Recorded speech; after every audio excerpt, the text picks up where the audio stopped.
Before we go on, let me introduce myself. My name's Andy, and 3 years ago I couldn't code at all. Now I can, and I want to tell you how that happened.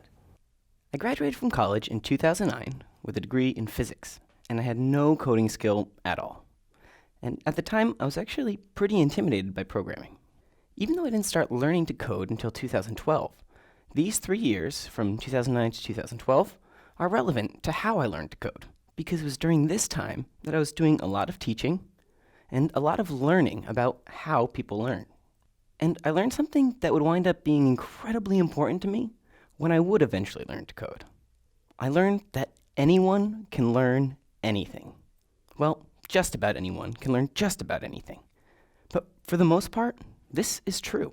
Because even though everyone has different backgrounds and experiences, when you get down to the level of brains, they're all very similar.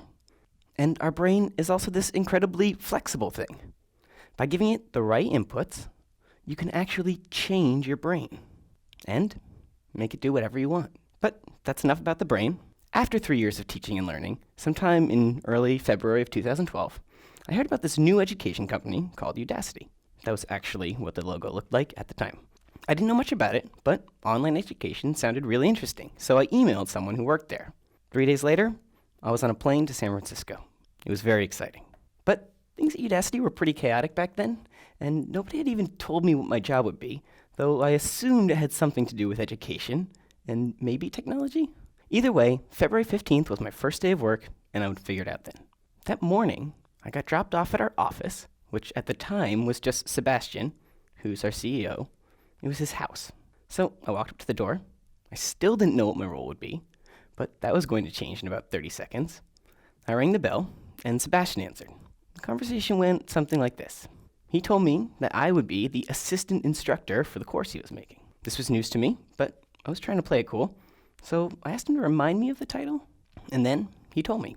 The course was called CS 373, How to Program a Robotic Car. And I was terrified. I didn't know anything about programming or robotics, and I might have quit right then if I hadn't remembered that lesson. And because I really believed that anyone can learn anything, I started learning, and I haven't stopped.